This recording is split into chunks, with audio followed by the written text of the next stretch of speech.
Shetani anaweza kutumia udhaifu kukandamiza chini, kukupeleka chini, lakini wewe endelea kusimama. Paulo anasema nilipo dhaifu ndipo nilipo na nguvu. Siogope, usije ukavunjika moyo wa kuendelea na safari ya hatima yako, kumtafuta Mungu, kumwomba Mungu, kumtolea Mungu sadaka, eti kwa sababu ya udhaifu wowote ulionao. Mwambie Mungu, pamoja na udhaifu huu, lakini bado nitasimama na wewe, bado nitakutegemea wewe, nitakutumaini wewe, nitakutafuta wewe, nitakuita wewe mpaka nione hatima yangu. Waache watu wamtafute Mungu vyovyote walivyo. Acha wamtafute Mungu, acha wakimbilie msalabani. Usiache kutumia akili na maarifa unayopewa na Mungu katika kumtegemea Mungu ili uweze kushinda vita iliyo mbele yako. Hatuwezi kufika kwenye hatima tusipojua namna ya kutumia akili ambayo Mungu anatupa njiani. Mungu wetu, asante kwa ajili ya siku ya saba ambayo umetupa kwa rehema na neema. Tuko tayari tena kuhudumiwa na wewe jioni ya leo. Tuko tayari tena kusikia na kupokea kutoka kwako. Nitumie tena mjoli na mtumwa wako nisiyestahili mbele za uso wako wala mbele za watakatifu wako. Nitumie chini ya uvuli wa rehema yako na neema yako Jehova, ili watu hawa wasimuone mwanadamu, lakini wakuone Mungu unayetumia mwanadamu kama chombo tu. Ukanyoshe mkono wako tena jioni ya leo kulithibitisha neno lako Jehova kwa ishara, ajabu na miujiza.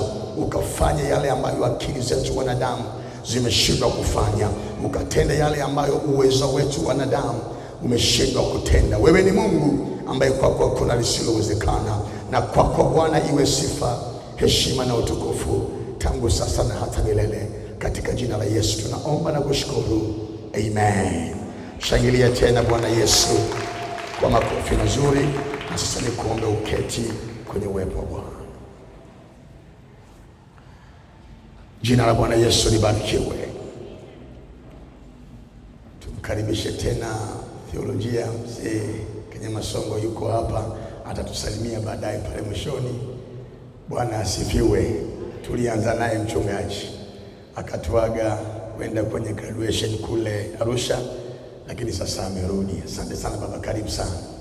Na kama amerudi salama, maana yake Mungu amejibu maombi yetu. Shangilie Bwana Yesu kwa makofi mazuri. Amina. Kwa hiyo nafikiri pale mwishoni akiwa anatuaga na kututolea baraka ya kuturuhusu kwenda majumbani, atatupa pia salamu zake. Amen. Kesho tunamaliza kongamano hili na tutamaliza jioni kwa maombi, lakini pia kwa shukrani. Kwa maombi lakini pia kwa shukrani mbele za Bwana. Kwa hiyo tunalenga sana sadaka ya kesho ibebe mipango na malengo tulionayo kwa ajili ya mwaka ujao. Ibebe mipango na malengo tulionayo kwa mwaka ujao.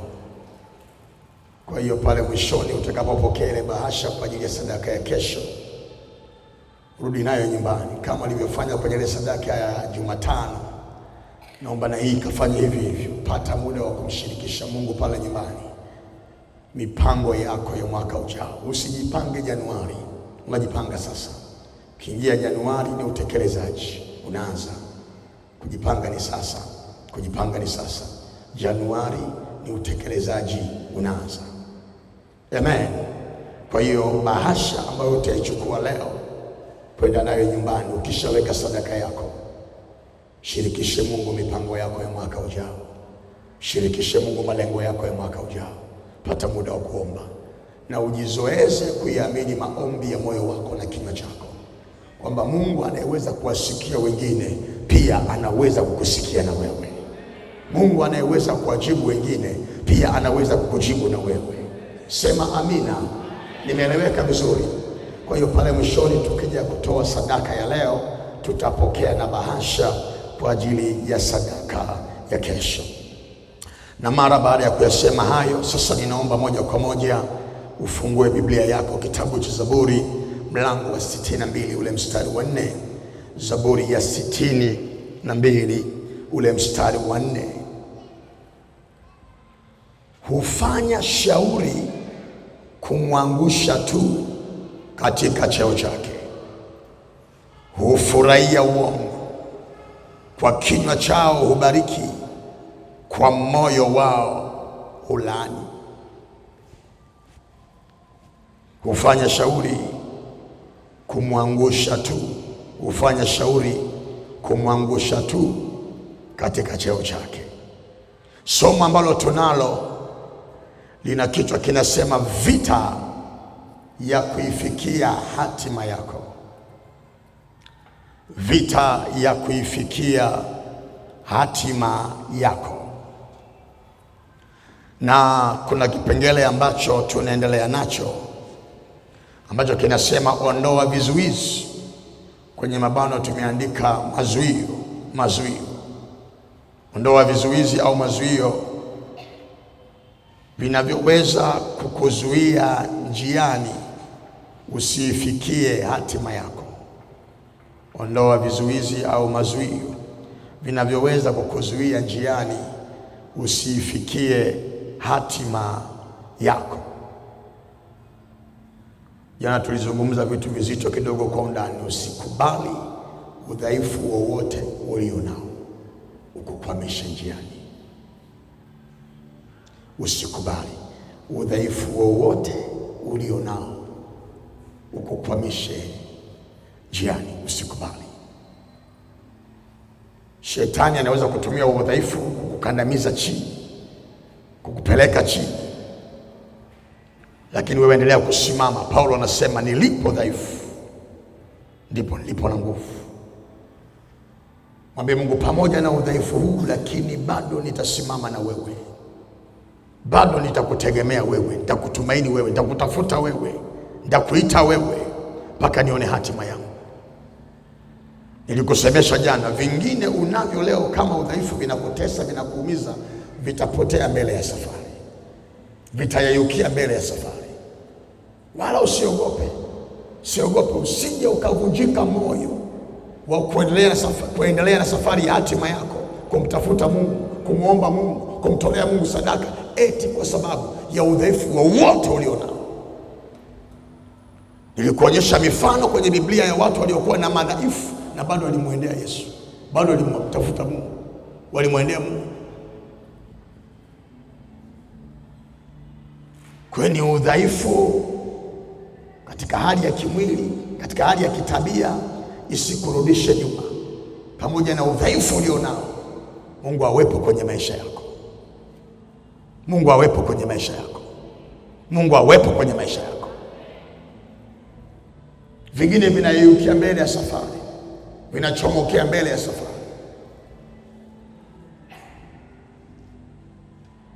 Biblia haituambii kwa waziwazi kwamba Paulo alikuwa na udhaifu gani katika mwili wake, lakini yeye aliuita mwiba. Anasema kuna mwiba ninao unanisumbua, unanitesa. Nimemsihi Mungu auondoe, si mara moja, si mara mbili, lakini Bwana ameniambia neema yangu ya kutosha. Huo mwiba hauondoke, lakini neema yangu ya kutosha. Endelea mbele. Na huo mwiba haukumuua Paulo, wala haukumnyima Paulo mbingu, wala haukumzuilia Paulo hatima yake. Alifika kwenye hatima. Chochote hapo, ninamvua nguo Ibilisi, namvua nguo Shetani, namvua nguo Shetani ambaye anataka kutumia udhaifu ulionao akulaze nyumbani. Ufai kuimba kwaya, ufai kuwa mzee wa kanisa, ufai kwenda kanisani kwa sababu moja mbili tatu. No, pamoja na hayo njoo kanisani. Pamoja na hayo simama msalabani. Narudia tena, haviyeyuki, haviondolewi ukiwa umelala nyumbani, vinaondoka ukiwa msalabani. Naeleweka vizuri jamani? Daka hilo, yule mwanamke kahaba, ule mfano jana niliushangaa sana. Aliyemwendea Yesu analia machozi, machozi yake analenga kwenye miguu ya Yesu. Miguu ya Yesu ikaloa machozi ya mwanamke mwenye dhambi. Alafu mama akapiga magoti, anafuta miguu ya Yesu kwa nywele zake, mwenye dhambi huyu.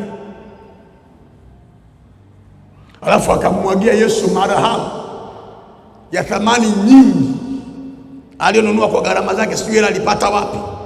Sifa yake alikuwa ni kahaba mwenye dhambi yule mama. Mafarisayo wamesimama wanasema kama huyu bwana angekuwa kweli nabii wa Mungu angejua huyu mwanamke anayemtendea hayo ni nani, ni wa namna gani, asingemruhusu amfanyie anachomfanyia. Tuna mashaka na unabii wake, tuna mashaka naye. Mafarisayo walikuwa wanaanza kuguna, hivi huyu nabii kweli anamjua? Sisi tuna mtaa mzima tunamjua, mtaa mzima tunamjua. Mama akasema hata kama mnamjua mtaa mzima, nitapenya nimuone Yesu, sintalala nyumbani.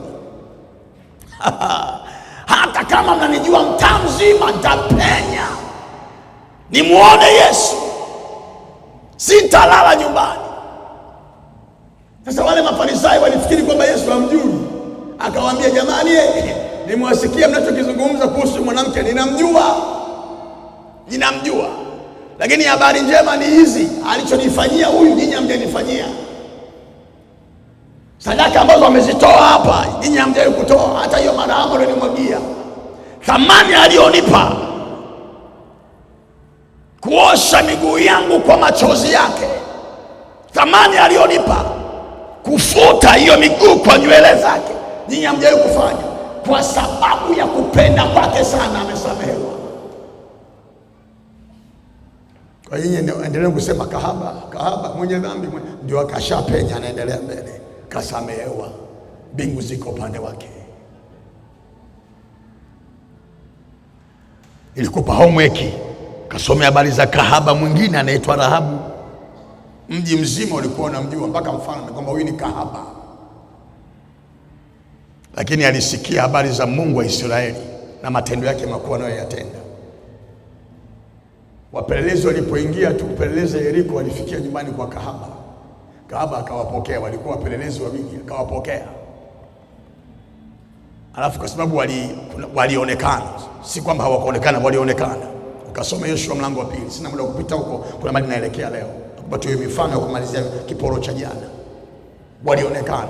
Walipoonekana, kuna watu walienda kwa mfalme wa Yeriko kumwambia kuna watu wameingia wa Israeli hapo wawili kupeleleza nchi. Wamefikia wapi? Kwa kahaba Rahabu. Wanatumwa askari waende nyumbani kwa kahaba Rahabu ili wale watu watolewe, wapelekwe kwa mfalme.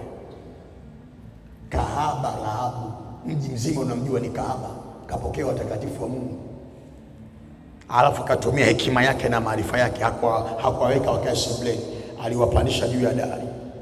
Akatumia tena hekima yake na maarifa yake, akawafunika na mabua huko juu. Alijua wale askari wataingia ndani, watakagua, wakikagua hawatawaona na waficha dari. Hiyo ilikuwa hekima ya kahaba Rahabu, akawaficha darini, akawafunika na mabua. Askari wakaja, tutolee wale watu. Hakusema kuna watu waliingia kwa tutolee wale watu waliokuja kwa wamekuja kwa uhakika wote, tutolee wale watu waliokuja kwa kupeleleza nchi, tutolee wale watu. Rahabu alisemaje? Ni kweli walikuja kwangu, lakini kabla lango la mji lijafungwa walitoka. Kwa hiyo wafuatieni, mtawakuta njiani huko. Inawezekana wale askari waliingia na wakapekua maeneo ambayo hata Rahabu alikuwa na usasi nayo, hawakuwaona, kumbe kawaficha darini. Askari wakaondoka. Biblia inasemaje? Kabla hawajalala akawapandia juu ya dari. Kabla hawajalala anasema, mimi najua ya kwamba Mungu aliyekausha bahari ya Shamu, Mungu wenu, huyo ndio Mungu juu mbinguni na hapa duniani ni Mungu. Tumesikia habari zake, na tuliposikia habari zake mioyo yetu wote hapa Yeriko imeyeyuka. Sasa mimi najua Mungu atawapa nchi. Anaongea kahaba, usidharau mtu, anaongea kahaba. Mimi najua Mungu anawapa nchi. Ombi langu ni moja tu, nimewatendea ihsani hii na ukarimu huu, mkija kuchukua nchi hii mnihifadhi hai mimi na nyumba ya baba yangu wote. Ndio ombi langu. Wasomaji wa Biblia wanafahamu kahaba alijiokoa mwenyewe na watu wa nyumbani kwake, nyumbani kwa baba yake na ndugu zake wote, hakuna hata mmoja aliyeuawa siku Yoshua wanachukua Yeriko. Kisema lakini kahaba pamoja na ukahaba wake alijenga ushirika na Mungu. Mungu alitutafuta tungali tunanuka dhambi. Usiwe mtakatifu kuliko Mungu. Waache watu wamtafute Mungu vyovyote walivyo. Acha wamtafute Mungu. Acha wakimbilie msalabani. Yuko nani nisikiliza hapa? Kimwona mwenzio amekasirika sana, ujue huyo mtakatifu kuliko Yesu. Sasa acha niende mahali pa leo. Acha niende mahali pa. Na uwe na amani, tutatuza muda wangu vizuri. Kesho ni ibada. Hata mimi nahitaji kuwa ibada kesho hapa. Kipengele cha leo kinasemaje? Usiache kutumia akili na maarifa unayopewa na Mungu katika kumtegemea Mungu ili uweze kushinda vita iliyo mbele yako. Imeelezwa marefu kidogo na yarudia tena. Usiache kutumia akili. Angalia vizuri. Usiache kutumia akili na maarifa. Akili na maarifa unayopewa na Mungu katika kumtegemea yeye Mungu au kumtegemea Mungu ili uweze kushinda vita iliyo mbele yako. Kitabu cha Timotheo wa pili mlango wa pili mstari wa 7. Ninaanza mistari ya leo. Timotheo wa pili mlango wa pili mstari wa 7. Timotheo wa pili mlango wa pili mstari wa 7. Biblia inasema hivi: yafahamu sana hayo nisemayo, kwa maana Bwana atakupa akili. Bwana atakupa nini? Hamjanijibu watu wa Segerea. Bwana atakupa nini? Segerea, Bwana atakupa nini? Segerea, Bwana atakupa nini? Kwa maana Bwana atakupa akili katika mambo yote. Sio tu upako, sio tu anointing. Akili, akili, akili na maarifa.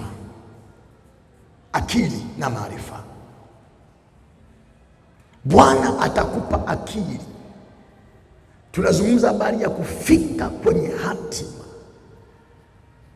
Hatuwezi kufika kwenye hatima tusipojua namna ya kutumia akili ambayo Mungu anatupa njiani. Hii ni akili unayopewa njiani. Kuna ile akili ambayo umezaliwa nayo. Kila mtu ana akili zake. Alafu kuna akili unapewa njiani. Na izungumza akili unayohitaji njiani, ikusaidie njiani. Nitakuonyesha mifano leo, utashangaa. Wote hapa tumekaa hapa tuna akili timamu, ndio maana tumevaa nguo, tumependeza, tumekaa hapa. Hakuna mwenda wazimu hapa. Tuna akili. Lakini kuna akili unapewa na Mungu njiani kwa sababu ya kutatua tatizo ambalo liko mbele.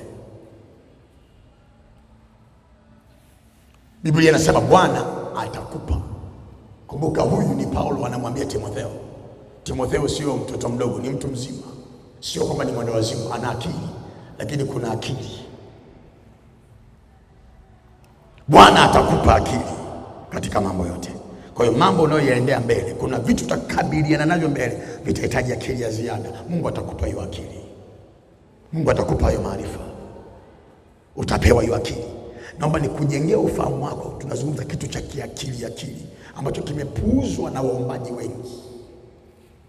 Kimepuuzwa na watu wengi wa kiroho. Mambo ya akili, akili. Na kwa sababu kimepuuzwa na waombaji wengi, kimepuuzwa na watu wengi wa kiroho, pia pamekuwa na mikwamo mingi kwa waombaji wengi. Pamekuwa na mikwamo mingi kwa watu wengi wa kiroho.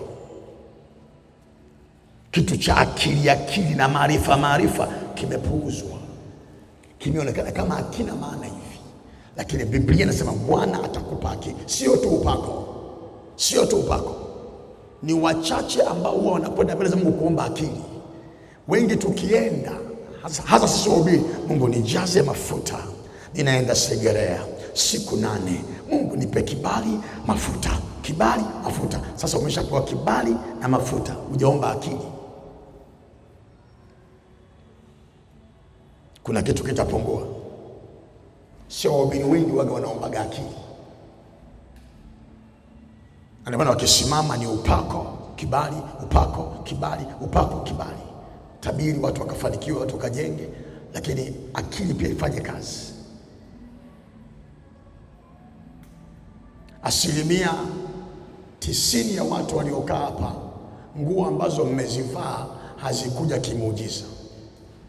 Aidha umefanya kazi ukapata mshahara, au umefanya biashara ukapata faida, ukaenda kununua hiyo nguo au hicho kiatu, au baba amekununulia kama ni mtoto kwa nyumbani au mama. Lakini si kwamba ulilala tu nyumbani alafu naamka asubuhi haleluya gauni limeshuka pale. Haleluya suruali, haleluya shati. Haleluya. Kuna siku nilikuwa ninakaa kwenye nyumba za kupanga. Sasa mani sio nyumba za kupanga, chumba cha kupanga. Fuata vizuri. Upako ninao. Isaac Omari nahubiri injili, watu wanaokoka, mapepo yanakimbia. Nimekaa kwenye chumba cha kupanga, chumba kimoja. Mburahati Kisiwani, mzee Mchome anakumbuka.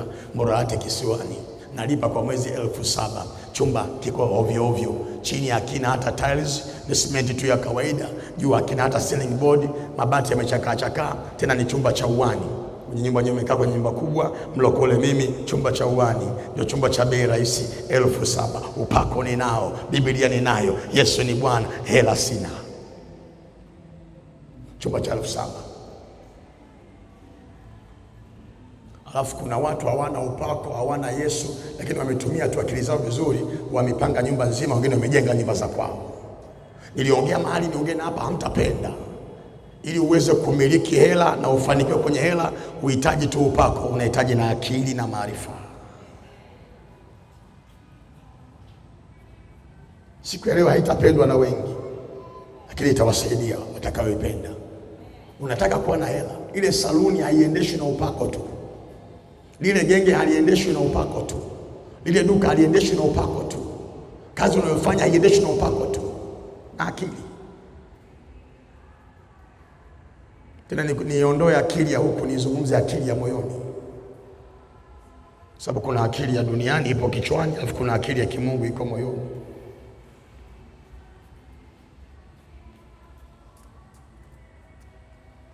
Si kwamba hatuna akili, tunazo akili.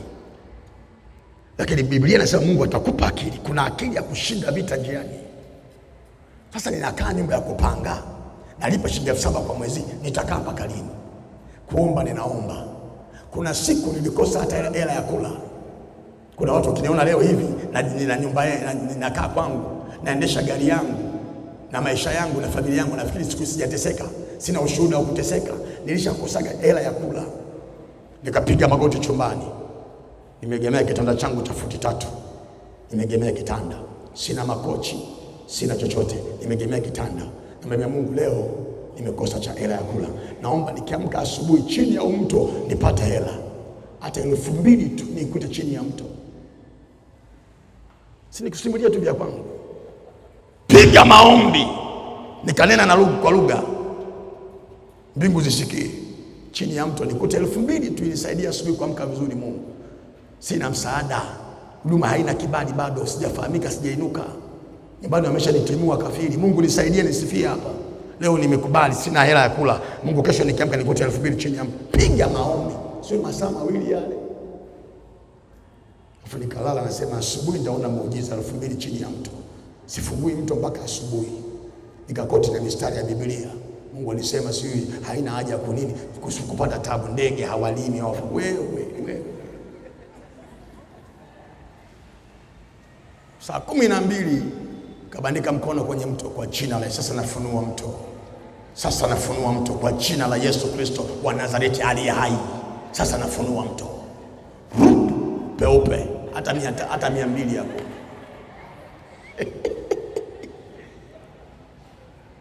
Unataka kuwa na hela, sio upako tu, na akili.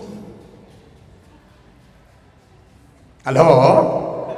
Mgeukie mwenzio, mwambie Mungu atakupa akili katika mambo yote. Unajua kwa naongea na matajiri. Tajiri gani sasa ana hela ambaye hana akili? Hayupo. Hebu ongeza na mstari huu wa Korinto wa kwanza 15:33-34. Wakorintho wa kwanza 15:33-34. Wakorintho wa kwanza 15:33-34. Msidanganyike, mazungumzo mabaya huharibu tabia njema. Sema amina. Tumieni akili kama ipasavyo. Tutumie nini? Tumieni akili kama ipasavyo, wala msitende dhambi, kwa maana wengine hawamjui Mungu. Ninanena hayo niwafedheshe. Pointi yangu iko hapa. Tumieni akili kama ipasavyo. Tumieni akili kama ipasavyo. Kwa unaweza ukapewa akili alafu usitumie kama ipasavyo, utakwama njiani. Unaweza ukapewa akili usiitumie kama ipasavyo, utakwama njiani. Tumieni akili kama ipasavyo. Mungu atakupa akili katika mambo yote. Fursa yoyote ambayo Mungu atakupa kwenye maisha yako, mtu wa Mungu, Januari au kuanzia Desemba hii, ambayo itakuingizia kipato, lazima akili yako iwe ikae vizuri, ifanye kazi vizuri. Ili kutunza hiyo fursa, kuwa na nidhamu kwenye hiyo fursa, lazima akili ikae vizuri. Kwa nini biashara nyingi za walokole zinakufa? Jamani, tuondoke kwenye ulokole wa kijinga. Nilikuwa ninaenda Morning Glory Mwenge. Sasa nilikuwa narudi namna hii, kuna mahali nilikuwa ninanunua vitafunwa, wanapika pale vizuri, nanunua vitafunwa. Morning Glory naenda, narudi pale nanunua vitafunwa. Lakini kuna siku waga nakosa. Jumatatu napata, Jumanne napata, Jumatano sipati, Alhamisi napata, Ijumaa nikimalizia Morning Glory sipati. Alafu hata nikienda Jumamosi nisipati kabisa, na Jumapili ndio kabisa.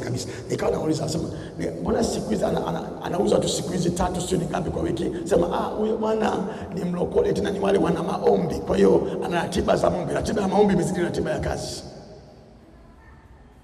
Yaani maombi kwa siku 7 ni maombi siku 4, alafu kazi siku 3.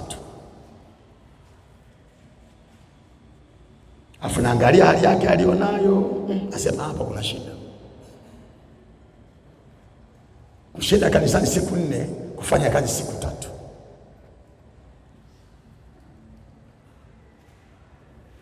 Sikumhurumia kwa sababu nimekosa vitafunwa siku 4. Hapana, kuna kitu anajipunja. Kwa sababu ni mwaka jana, ile si mwaka juzi.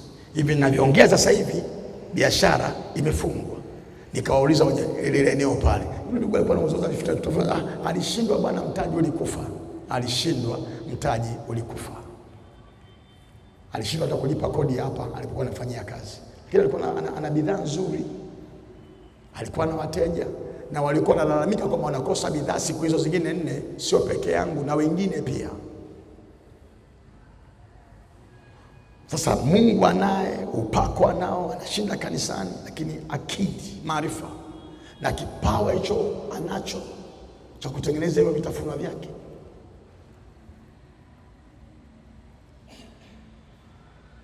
Tumieni akili kama ipasavyo, sije ukaiacha akili. Farao alimuona Mungu kwenye akili ya Yusufu.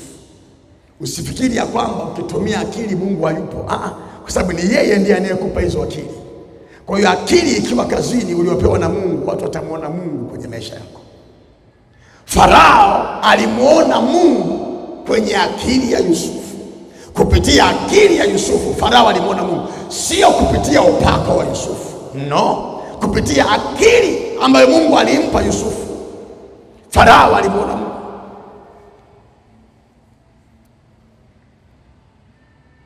Naziinua akili za watu hapa, nazihuisha kwa neema ya Mungu akili za watu hapa. Kuna vitu utaenda kuvifanya vikubwa, utashangaa.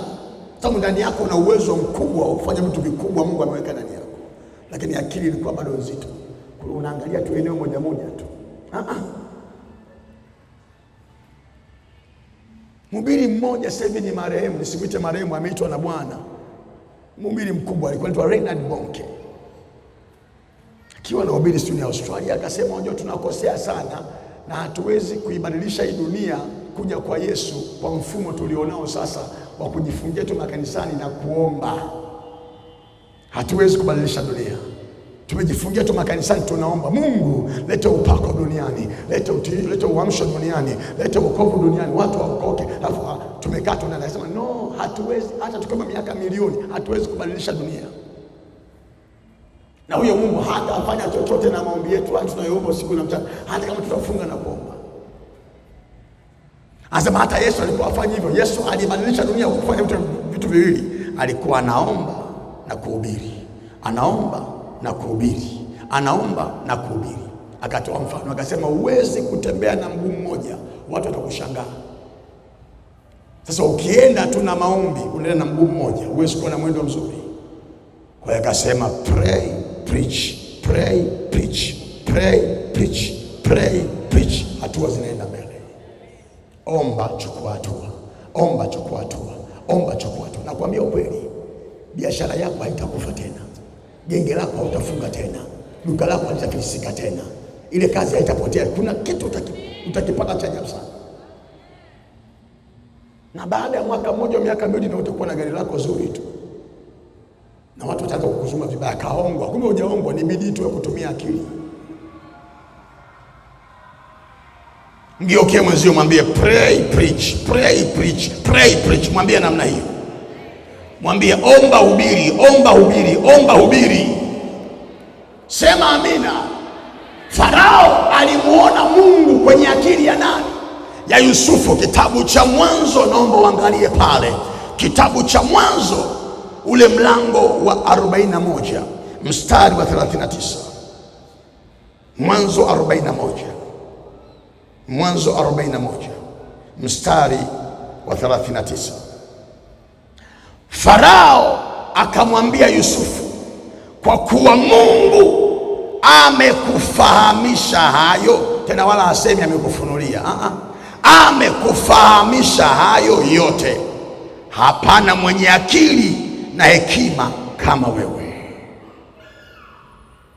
Anatajwa Mungu aliyemfahamisha Yusufu mambo hayo. Farao anasema kwa sababu Mungu amekufahamisha wewe mambo hayo yote, hakuna mwenye akili na hekima kama wewe.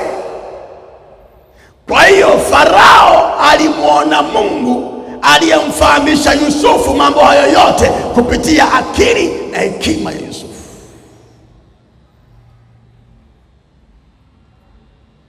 Hatuzungumza habari ya upako pale. Tunazungumza habari ya akili. Farao alimuona Mungu kupitia kwenye akili na hekima ya Yusufu. Kwa nini tunawapeleka watoto shuleni? Kwani hawana akili? Akili wanazo. Kwa nini tunawapeleka shuleni? Wakaongezewe maarifa, wakaongezewe maarifa. Kuna kitu kikaongezwe, kikapandwe kwenye akili zao. Ndio maana kama unasoma uko hapa ni mwanafunzi, soma kwa bidii. Una mlango wa kusoma, soma kwa bidii. Achana na wale wahubiri wanakuambia hata nisiposoma. Petro alikuwa mvuvi tu, lakini alikuwa mhubiri wa Injili. Petro alikuwa mvuvi msomi, ndiye aliyeandika waraka wa kwanza wa Petro, waraka wa pili wa Petro. Sio tu mvuvi asiyejua kusoma. Wakina Paulo wasomi, umepewa mlango wa kusoma, soma. Mama, baba, somesha watoto. Hatusomeshi watoto wetu ili waje kuajiriwa baadaye. Wala usimjengee mtoto fikra hizo kwamba soma ili baadaye upate kazi. No, hatusomeshi watoto ili waje kupata kazi baadaye. Unaharibu watoto wako kisaikolojia. Tunasomesha watoto wapate maarifa ya kujisimamia baadaye, kujitegemea baadaye, wapate mwanga wa kujisimamia, sio wakae watumwa kwenye maofisi ya watu. No, huwa nawaambia hata wanangu, siwasomeshi ili mkapate ajira baadaye, na wasomesha mpate kujisimamia, kujielewa, maarifa. Dunia inataka shule. Baba yenu nimekoswa kuwa mganga wa kienyeji, nyinyi mkasome. Nimekoswa kuwa mganga wa nini? Kule kwa sheri ni wapi? Nilikuwa naendelewa kwa mganga wa kimuda, nilikuwa na kanzu yangu na msuli na albadili yangu hapa, kul huwallahu ahad Allahu samad lam yalid wa lam yulad wa lam yakul lahu, nakula kwa watu. Yesu kanichomoa, nimekoswa. Kwa hiyo wanangu, someni. Mimi nimekoswa kuwa mganga. Kwa neema Mungu niko msalabani leo. Nakaa na wasomi kama hawa, wananielewa. Na mimi na akili zangu timamu. Lakini kuna wakati nakutanishwa na watu wana vitu, nasema hapa nikae nijifunze. Nizikanya masomo. Ilikuwa Morogoro, wala sio Ulaya, Morogoro. Wake natoaga mfano. Tafuta maarifa, tafuta akili Mungu anayokupa kusaidie. Aliyekuwa ananiendesha kutoka hotelini kwenda kanisani kwenye mkutano ni profesa. Pale usharika wa kula kuna wasomi wanyenyekevu sana. Wana elimu zao, madaktari wale, maprofesa, lakini wanyenyekevu. Yaani kanisani wamenyenyekea, unaambiwa huyu ni profesa. Huwezi kuamini. Nyenyekevu. Yuko humble. Sasa akikuchukua kutoka hotelini kwa gari yake, mnaenda pale kama ndio kama dakika 15 20 30 vikano nusu saa hivi, mnatembea sababu labda ya jamu hapa na pale. Lazima uko njiani mnaongea kidogo. Mnaongea kidogo. Sasa profesa anataka pia asikie pia na uzoefu wa mhubiri, mambo anayoyajua mhubiri na yeye. Kuna siku nilipigwa swali, kaambia mtumishi wa Mungu, kwa upande wako unavyoangalia mwelekeo wa nchi yetu kiuchumi, unavyoona mwelekeo ulivyo na kisiasa. Hapa nimeongea kiuchumi, nimeongea anasema ukiangalia mambo ya economy unajua maana yake, na mambo ya nini, politics. Kwa hivyo niongeze kwa dictionary nilisoma politics ni nini? Siasa. Anaongelea siasa. Nini economy, anaongelea uchumi. Unatega sikio. Usianze kumuuliza umesema nini? Alafu kabla hajakupa jibu lako anakupa uzoefu wake. Kwa mfano Canada. Nilikwenda Canada. Wao wanaenda hivi, wanafanya hivi. Au USA nao wako hivi. Australia wako hivi. Ujerumani wako hivi. Hata Sweden wako hivi. Si Netherlands wako hivi. Mtumishi wao unaonaje? Wao una uzoefu wa kwenda Segerea, uende Chanika. Alafu mnakaa, anavyovizungumza, anavyokupandikizia kwenye akili yako vipya na vinakusogeza mahali. Sasa mtu kama huyo usimpe tu Mathayo 7:7, ombeni mtapewa, utamchanganya. Anataka asikie kitu cha kumsaidia mahali. Jiwekee mkono kwenye moyo, mwambie Mungu, nipe hizo akili ulizosema utanipa.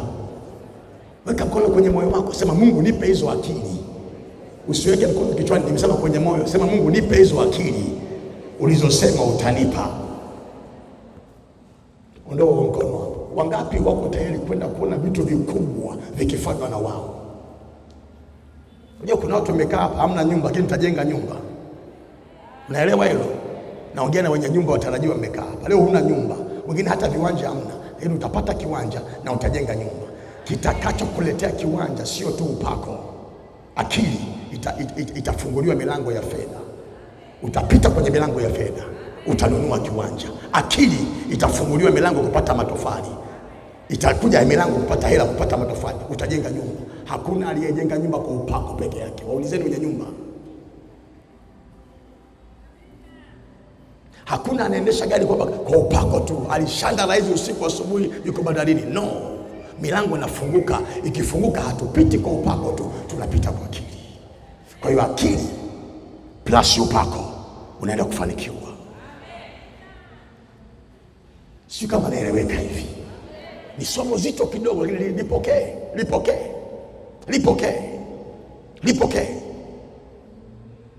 Hatulipi luku kwa upako tu.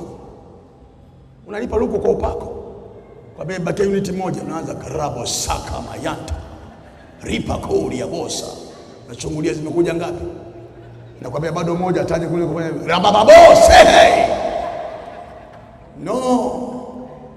Weka kitu kwenye simu, nunua unity. Ukiendelea na hiyo rabababo, umeme utakatika. Halafu kuna wenye dhambi wako hapo nje, hawaendi kanisani, wana hela, watawasha taa. Wewe mlokole huna taa, tayari anajifanya ana Mungu. Yuko wapi? Yupo analala giza. Unaibika wewe na watoto wako. Mungu afungue ufahamu wako. Biblia inasema Bwana atakupa akili. Atakupa akili, atakupa akili kwenye mambo yote. Saluni yako itakuwa na akili yenye upako wa Mungu. Haitakuwa ya kawaida. Akili yako itakuwa imefunikwa na nguvu ya Mungu. Genge lako lina akili yenye upako wa Mungu. Kwa hiyo halitakuwa la kawaida, litafunikwa na akili yenye upako wa Mungu aliye hai. Sema amina. Unakumbuka habari za wana wa Israeli, wametoka Misri, wanaelekea Kanaani, wakafika mahali panaitwa Refidim. Refidim. Wakiwa Refidim, ghafla wanaamka Waamaleki wanaanza kushindana na wana wa Israeli. Nataka nimalize kipengele leo ili kesho nije na kitu kingine cha kumalizia semina. Kwa hiyo nifuate vizuri, nakaribia kumaliza hapa. Tusitoke muda mbaya. Waamaleki wameinuka. Wanapigana na Israeli. Vita ikawa ni kali. Mara hawa wanapigwa, mara hawa wanapigwa. Mara wa huku wanashinda, mara wa huku wanashinda. Ikawa kali. Musa, Biblia haisemi kwamba alipata ufunuo au Bwana alimwambia au alifunuliwa. No. Musa ambaye aliuona mkono wa Bwana tangu Misri. Na aliona jinsi Mungu alivyowavusha kwenye bahari ya Shamu kwa kutumia fimbo. Alichemsha bongo yeye mwenyewe. Kuna kitu alimwambia Yoshua. So fimbo alikuwa nayo, lakini vita inawashinda kuvuka. Hakwenda kwenye maombi tena aombe, alitumia tu akili. Kwa hiyo alitumia akili kufanya cha Mungu. Alifanyaje?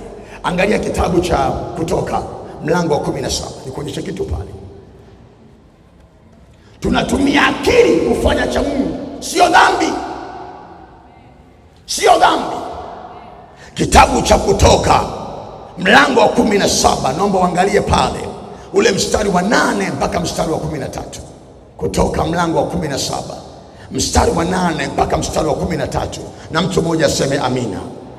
Wakati huo Waamaleki wakatokea wakapigana na Israeli huko Refidimu. Musa, angalia vizuri, Musa akamwambia Yoshua, tuchagulie watu ukatoke upigane na Waamaleki. Kesho nitasimama juu ya kilele kile na ile fimbo ya Mungu. Hebu sema na ile fimbo ya Mungu. Sema tena na ile fimbo ya Mungu. Sema tena na ile fimbo ya Mungu. Na ile fimbo ya Mungu nitakuwa nayo kononi mwangu. Basi Yoshua akafanya kama Musa alivyomwambia, akapigana na Amaleki. Na Musa na Haruni na Huri wakapanda juu ya kile kilima. Ikawa Musa alipouinua mkono wake, Israeli walishinda, na alipoushusha mkono wake, Amaleki walishinda. Lakini mikono ya Musa ilikuwa mizito. Basi wakatwaa jiwe wakaliweka chini yake, akalikalia. Haruni na Huri wakaitegemeza mikono yake, mmoja upande huu na mmoja upande huu, mikono yake ikathibitika hata jua lilipokuchwa. Yoshua akawaangamiza Amaleki. Yoshua akawaangamiza Amaleki na watu wake kwa ukali wa upanga. Naomba idake hii vizuri, ndio ninayomaliza nayo, na nitahubiri kidogo pale. Hawa ni Waisraeli wako safarini, wanatoka Misri wanakwenda Kanaani. Wamefika mahali panaitwa Refidim. Ghafla Waamaleki wanainuka mbele yao, wanaweka vizuizi, wanaweka zuio kwamba hawa watu hawatavuka hapa, waendelee na safari yao ya kuelekea Kanaani. Wanaanza kushindana nao, wanaanza kupigana nao. Vita imeanza leo, inaendelea. Leo wanashinda Waamaleki, kesho wanashinda Waisraeli. Vita inaendelea. Leo wameshinda hawa, kesho wameshinda hawa. Vita ikawa ya mara upande huu, mara upande huu. Hakuna ufunuo, hakuna Bwana anasema, hakuna ndoto, hakuna maono. Hakuna upako unasema umeshuka sasa. Ni kwamba tunapambana kwenye vita. Leo huyu anashinda, kesho hao wanashinda. Leo huyu anapigwa, kesho hao wanapigwa. Musa alikumbuka kwamba kuna mahali walipata zuio, walipata kikwazo cha bahari ya Shamu. Lakini alipomwomba Mungu akamwambia Musa, fimbo ulionayo mkononi ni muujiza. Inua juu ya bahari, waambie wana wa Israeli wasonge mbele. Patikana mahali pa kupita kwenye hiyo bahari. Kwa hiyo leo hii Musa hahitaji tena kwenda kuomba apate ufunuo wa jinsi ya kushinda vita. Anasema hivi, alimwambia Yoshua, chagueni watu kwenda kupigana nao, mimi nitapanda kwenye mlima na ile fimbo ya Mungu mkononi mwangu. Akili ifanye kazi. Nilivukaje jana pale? Nilivuka pale jana kwa kuchukua hatua ile niliyoelekezwa na Bwana. Nilipata msukumo kufanya vile, nikavuka pale. Kuna haja sasa hapa mpaka nifunge na kuomba Mungu anifunulie ndio nichukue hatua? No, akili ifanye kazi. Kama Mungu alinifungulia mlango pale kwa namna ile, na hapa naweza kuvuka vile Mungu ananisaidia pale. Angalia vizuri. Yoshua akaelewa, akachagua watu. Kwa hiyo kwenye kupambana, Haruni akatoka na Huri akatoka na Musa akatoka, wao akapanda kwenye mlima. Musa alifanya alichokifanya mbele ya bahari ya Shamu. Mbele ya bahari ya Shamu alifanyaje? Aliinua mkono wake juu kwenye fimbo ya Mungu, bahari ikagawanyika na mahali pakavu tena salama pakapatikana, na Israeli wakavuka mahali pakavu tena salama. Alipopanda juu ya kilele cha mlima, Musa alichokifanya ni kuinua tena fimbo ya Mungu juu. Hakuna maombi utakayoona pale. Akili inamwambia kwa ishara kama hii nilivuka pale, kwa staili kama hii nilisaidiwa pale, ile fimbo ninayo, na Mungu amenyamaza, anaangalia nina akili timamu au sina akili timamu. Sio vyote mpaka Bwana afunue, mpaka Bwana aseme, Bwana anioteshe. Kuna vingine ukisumbua tu akili yako, sawa sawa na Nuhu ametoka kwenye safina baada ya gharika, wamepona watu 8 tu wa nyumbani kwake, 7 na yeye mmoja. Nuhu akasema, nikiuangalia wema wa Mungu, mimi na watu wa nyumbani kwangu ni nani hata tusalimike? Ni nani sisi hata tuwe salama? Akaona akili. Hakusubiri ndoto, hakusubiri maono, hakusubiri ufunuo. Akili na maarifa inamwambia sasa nifanye kitu cha kimungu hapa, najenga madhabahu. Agizo la Mungu wakati Nuhu anatoka kwenye safina, Mungu alimwambiaje? Toka na vyote ulivyoingia navyo. Hautaona Mungu akimwambia Nuhu toa sadaka. Kwa hiyo Nuhu alijiongeza tu mwenyewe. Nikiuangalia tu wema wa Mungu na nyamazaji hapa, hata kama sijasemeshwa kwenye ndoto, wala sijaona maono, wala sijapata ufunuo, lakini nauona wema wa Bwana. Dunia yote imegharikishwa, mimi nimebakia peke yangu salama na watu nyumbani kwangu. Mimi ni nani? Kwa hiyo akili ikafanya kazi, akajenga madhabahu. Kwa hiyo akili ikafanya cha Mungu. Alipojenga madhabahu akatoa sadaka. Alipotoa sadaka, Biblia inasemaje? Bwana akasikia harufu nzuri ya kumridhisha, akaipokea sadaka ya Nuhu, na Mungu akakomesha gharika mpaka leo. Akili. Musa amepanda juu, ameinua fimbo. Alipokuwa anainua fimbo, kule Israeli wanashinda vita. Kwa hiyo Mungu aliingia kwenye hiyo akili ya Musa kufanya cha kimungu. Wanashinda vita. Wewe unaona akili kama sio cha kimungu? Hiyo akili ambayo Mungu anakupa imembeba Mungu ndani yake. Farao alimuona Mungu kwenye akili ya Yusufu. Kafanya biashara yako kwa akili, kafanya kazi yako kwa akili, nenda kwenye mradi wako kwa akili. Akili ambayo nyuma inasukumwa na Mungu. Watu hawataitukuza akili yako, watamtukuza Mungu aliyekupa hiyo akili. Jina la Bwana Yesu libarikiwe. Farao alimwambia Yusufu, kwa kuwa Mungu amekufahamisha haya, hakuna mwenye akili na hekima kama wewe. Mungu amekufahamisha. Kwa Mungu amekupa hiyo akili na hiyo hekima. Angalia wakiwa mlimani, Biblia inasema mikono ya Musa ni mizito. Kwa hiyo Musa akawa anachoka, akichoka anateremsha mikono chini. Akiteremsha mikono chini, hakuna upako unaoshinda vita mpaka ufanye kitu. Utaki kufanya kitu, hakuna upako bure bure utakushindia vita. Inua mikono. Akiinua mikono kule wanashinda. Anazidiwa ni binadamu. Anazidiwa, anachoka, anateremsha mikono chini. Akiteremsha mikono chini, Israeli wanapigwa. Usipoenda kwenye biashara, uvivu utapigwa. Usipoenda kazini, uvivu utapigwa. Usipotafuta kwa bidii, uvivu utapigwa. Musa hakuteremsha mikono asukume tu maombi. No. Maombi na mikono iinuke. Mikono ya Musa ilikuwa mizito. Hakuna ufunuo ulioshuka kutoka mbinguni, mwekeni mawe sasa hapa. Ni wao wenyewe, Haruni na Huri na Musa wao. Kabla mzee, umesimama hapa juu, unachoka.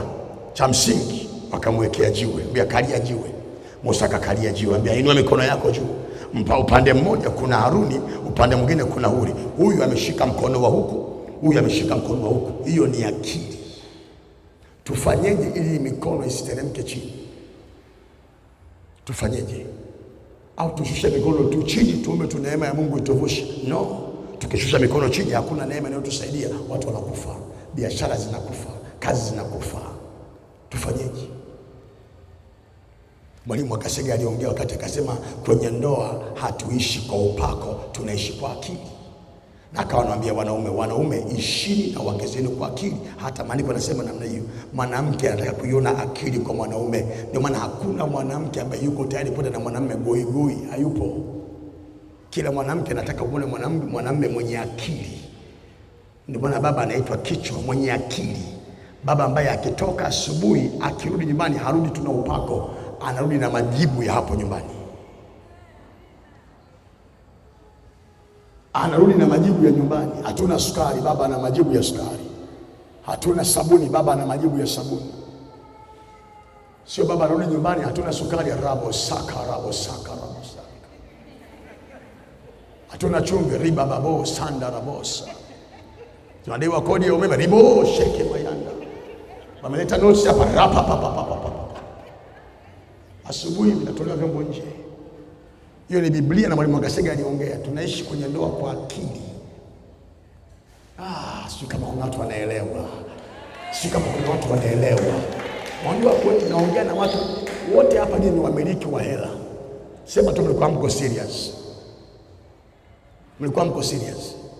Lakini wote hapa mzee Mbando, wote hapa nyinyi wamiliki wa hela, tena hela nyingi. Kuanzia sasa hivi anza kuithamini hela yako. Anza kuiheshimu hela yako. Hela yoyote inayopita kwenye mikono yako, anza kuiheshimu, anza kuithamini. Na isitoke ovyo. Anza kuithamini. Kuna mahali unaenda pakubwa. Usipoiheshimu hiyo ndogo inayopita leo, hautaiheshimu kubwa ikija kesho. Akili kafanya kazi. Isaac Omar, nimenunua kiwanja. Akili imefanya kazi. Sio tu kwamba neema nililala tu, hakuna. Nilikuwa naongoza maombi kwenye mkoa fulani. Waombaji wameitwa, waombaji wamekuja pale wengi saa 7 mchana. Wamejaa kwenye ukumbi. Zaidi ya waombaji 200. Wamejaa kwenye ukumbi. Na wanaomba, yani naingia tu panasikia uwepo wa Mungu unanipokea pale ndani. Nje yamepaki magari mawili. Ndani kuna waombaji zaidi ya 200. Na wametoka mbali. Nje kuna magari mawili, kuna Paso moja na Kisuzuki cha zamani.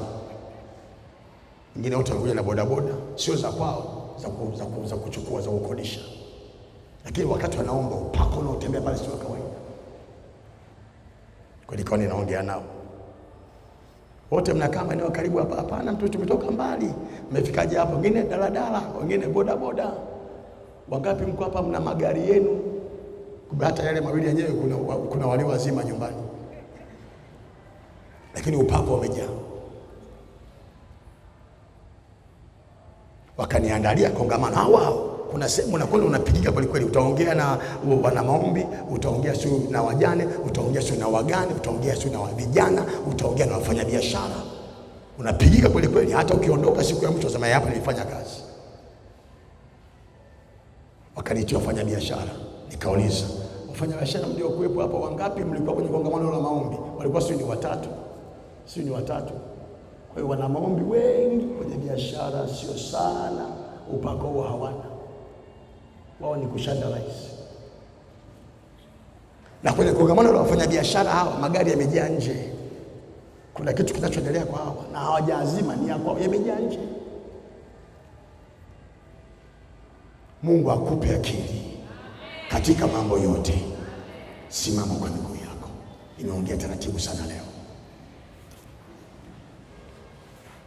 Nimeongea taratibu sana leo. Naomba hapa mbele nipate wafanyabiashara na wafanyakazi. Unafanya chochote ambacho kinakupa kipato, njoo hapa mbele. Kule nyuma wabakie ambao bado wanalia mbele za Mungu, Mungu afanye kitu, milango ifungue. Lakini kama unafanya kitu, kile kitu baada ya maombi haya kinakwenda kuongezeka, kinakwenda kukua. Iwe ni kwenye ofisi, kuna neema itakutembelea. Iwe kwenye biashara, kuna kitu kitaongezeka. Unafanya biashara, unafanya kazi, umejiajiri, umeajiriwa, njoo kwenye madhabahu, usidharau. Kuna kitu kitasukuma hiyo akili yako ndani. Upako uliopewa ukakupa akili ukapata kazi ulioipata. Upako uliopewa ukakupa akili ukaanza biashara ulioianza. Kuna upako unaachiliwa tena hapo, unaongeza akili nyingine. Kuna vitu utaenda kuvifanya mwaka ujao vikubwa, utashangaa. Kule nyuma wabakia ambao wanamlilia Mungu awape kazi, hawana kazi. Wanamlilia Mungu awape biashara, hawana biashara, hawana mitaji. Ndio wabaki kule nyuma, nitawaita baadaye na wao sitawaacha. Na milango itafunguka. Hatakuja kupotezeana muda hapo.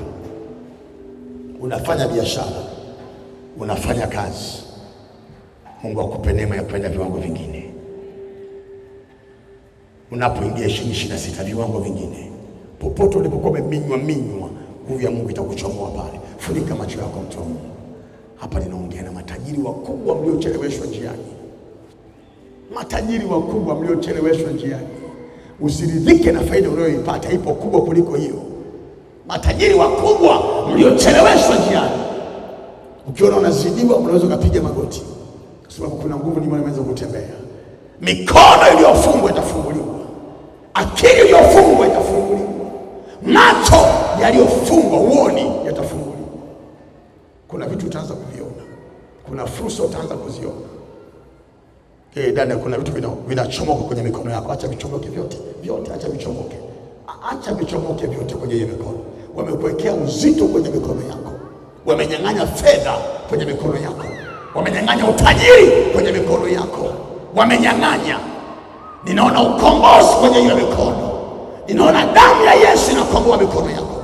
Kila uzito ambao wamekuwekea kwenye hiyo mikono, huo uzito unaondoka. Unafanya kazi kubwa, unafanya biashara, lakini kinachoingia kwenye mikono hakionekani, hakikai, hakileti maana halisi ya biashara, hakileti maana halisi ya kazi unayofanya.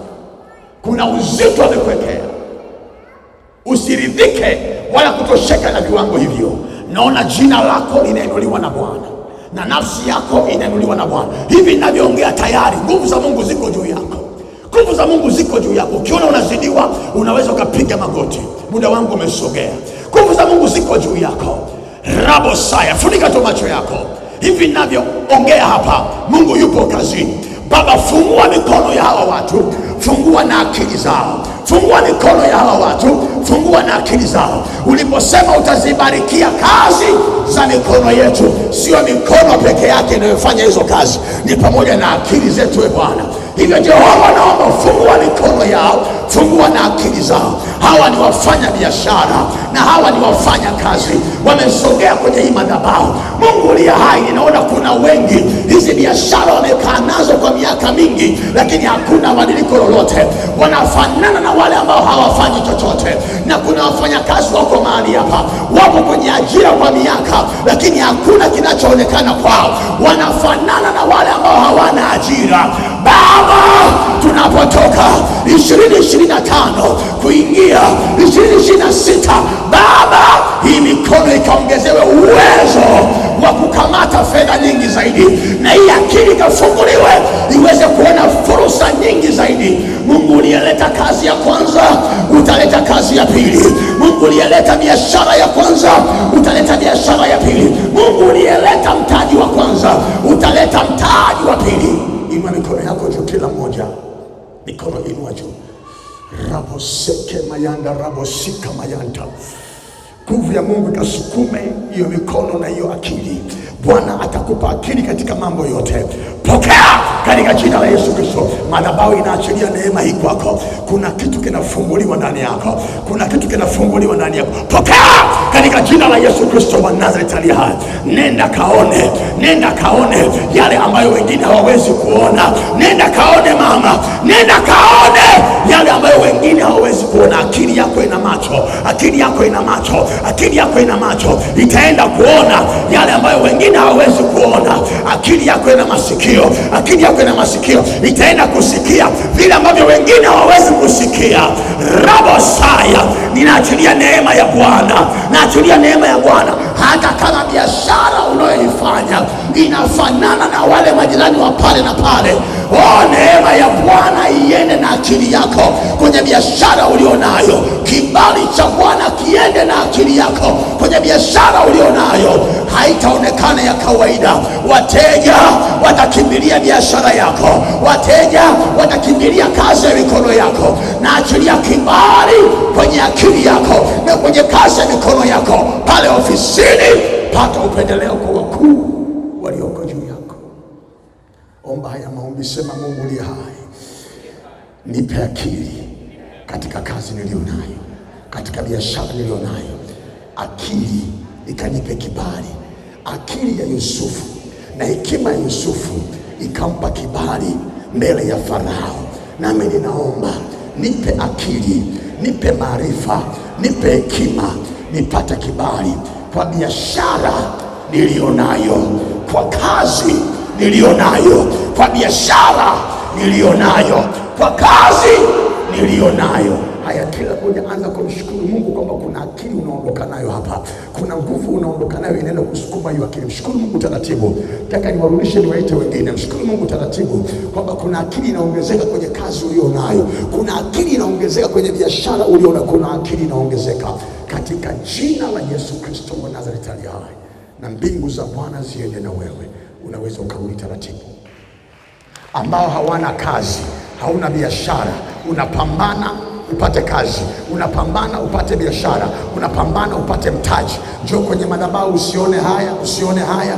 2026 tunavuka na kibali cha kazi na kibali cha biashara. Njoo kwenye madhabahu, usione haya, usione haya, usione haya. Njoo madhabahuni tumalize, usione haya. Hauna kazi, hauna biashara, hauna mtaji. Wewe nitakubandika mkono, nitakuwekea mkono, na Mungu ni mwaminifu. Wengine mtavuka na kazi, utaingia Januari na kazi, wengine ndani ya Januari unapata kazi, wengine ndani ya Februari. Miezi mitatu kuanzia Januari, muujiza huu lazima uwe umezaliwa kwako. Nitabandika mkono kwa haraka juu yako. Ukifika mbele funika macho, ukifika mbele funika macho. Wenye kazi na biashara, hebu ambukiza hiyo neema kwa hawa. Simama, elekeza mkono kwa hawa, usiwe na wivu. Simama wala usiwe mchoyo. Ambukiza hiyo neema, elekeza mikono kwa hawa. Napo waombea, na wewe uliye na kazi waombee, na wewe uliye na biashara waombee. Mimi nitaomba pia kwa ajili yao katika jina la Yesu. Baba, wewe ulisema mwenyewe, asiyetaka kufanya kazi na kula asile. Hawa watu wanataka kufanya kazi lakini milango imefungwa. Wanataka kufanya biashara lakini milango imefungwa. Mitaji imefungwa, imezuiliwa kwao. Mikono yao imefungwa, wasifanye kazi, wasifanye biashara. Macho yao yamefungwa, wasione kazi, wasione biashara. Kibali chao kimefungwa. Hakuna anayewaona akawaita kwenye kazi, akawaita kwenye biashara. Baba, nimewasogeza madhabahuni. Nimewasogeza madhabahuni 1, 2, 3, 4, 5, 6, 7, 8, 9, 10, 11. Baba, watu hawa 11 walioikimbilia madhabahu ya Segerea jioni ya leo, Mungu ninaomba kuanzia tarehe ya leo, tarehe 20 ya mwezi wa 12 mpaka tarehe 20 ya mwezi wa kwanza, Baba, watu hawa wavuke kwenye kazi, warudi kwenye madhabahu na ushuhuda na moyo wa shukrani. Milango ya biashara ifunguke, milango ya mitaji ifunguke, milango ya fedha ifunguke, mikono iliyofungwa ifunguliwe, akili zilizofungwa zifunguliwe katika jina la Yesu. Mama, pokea hiyo neema kwa jina la Yesu. Mama, pokea hiyo neema kwa jina la Yesu. Pokea hiyo neema. Msaidie huyu binti. Mwekea mkono mmoja wewe binti mwenzie kwenye kitovu chake, kuna kitu nakiona roho. Kibali chako kikanae binti. Kuna uzito unaosikia ndani yake. Kuna uzito unaosikia ndani. Kuna uzito unaosikia ndani. Kuna uzito unaosikia ndani. Kuna uzito unaosikia ndani. Hata baki hapo. Hata baki. Ndio. Hata baki hapo. Nisikia kitu roho. Mwenyewe mlete. Hata baki hapo. Hata baki hapo. Tarehe 20 Desemba 2025 anachomoka. Kibali chake kitang'aa. Hata baki hapo. Kibali chake kitang'aa. Mikono yake imefunguliwa na akili imefunguliwa kwa jina la Yesu. Inua mikono juu binti. Usiogope. Neema ikachiliwe kwako. Powerful in the mighty name of Jesus. Nje. Huyu ni wa Bwana. Mikono yake itafanikiwa, atastawi, atachanua, ataenda mbele. Atastawi, atachanua, ataenda mbele. Kwa damu ya Yesu Kristo na kwa jina la Yesu Kristo. Pokea binti. Msaidie taratibu. Mama, mshike mtu mkono kidogo. Mshike mtoto. Funika macho mama. Neema ya Bwana juu yako. Neema ya Bwana. Hiyo mikono ifunguliwe na akili ifunguliwe. Pokea kuona vile ambavyo wengine hawaoni. Pokea kushika vile ambavyo wengine hawashiki. Pokea kuona vile ambavyo wengine hawaoni. Pokea kushika vile ambavyo wengine hawashiki. Kwenye mashimo yao na kutoa, kwenye kamba zao na kutoa, kwenye mashimo yao na kutoa, kwenye kamba zao na kutoa. Choka kwa jina la Yesu. Kibali chako kikang'ae. Wamekuchelewesha sana njiani, sasa unachomoka. Tarehe 20 Desemba 2025. Pokea mama, mrudishie mtoto wake. Pokea binti. Kibali chako kikang'ae. Fungua mikono, usifunge. Kibali kikang'ae kwa damu ya Yesu. Akili ifunguke, macho yaone na mikono iwe huru. Rabosai. Fungua mikono. Akili ifunguke, macho yaone na mikono iwekwe huru. Powerful in the name of Jesus. Nje kila roho ya mateso, kila roho ya uharibifu, kila roho ya mateso, kila roho ya uharibifu, kila roho ya mateso, kila roho ya uharibifu, kila roho ya mateso, kila roho ya uharibifu. Inua mikono juu. Unaona shingo inakuwa ngumu.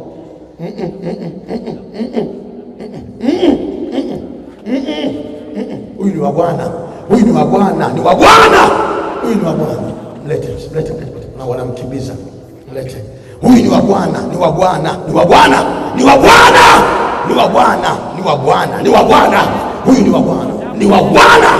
Huyu ni wa Bwana. Powerful. Chomoka kwenye mashimo yao. Fungua mikono, usifunge. Inua mikono yako juu kijana, inua juu. Hii mikono ikafanikiwe mikono kwa jina la Yesu. Kibali.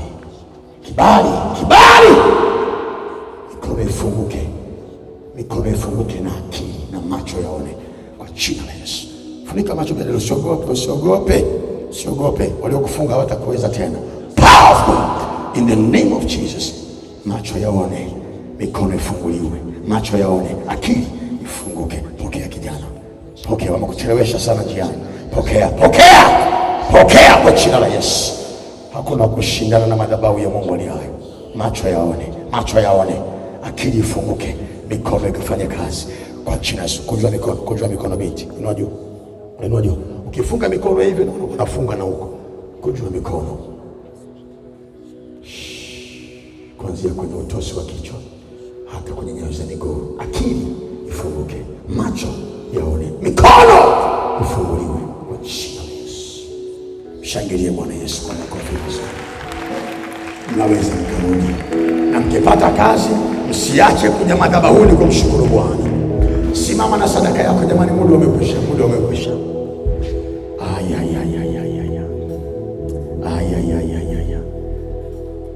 Usikose kesho, tumalize kwa ushindi mkubwa. Simama na sadaka yako. Usikose kesho, tumalize na kwa ushindi mkubwa. Naomba viongozi mtakaa na bahasha hapo. Watu wa Mungu wakija kutoa sadaka wanapokea na bahasha. Mzee Kanyamasomo, karibu kabisa kwenye madhabahu, ili nikishaombea tu sadaka tunapokea baraka. Wanakuja kutoa sadaka, wanaenda nyumbani. Inua sadaka yako juu, kila mmoja inua sadaka yako juu, inua sadaka yako juu.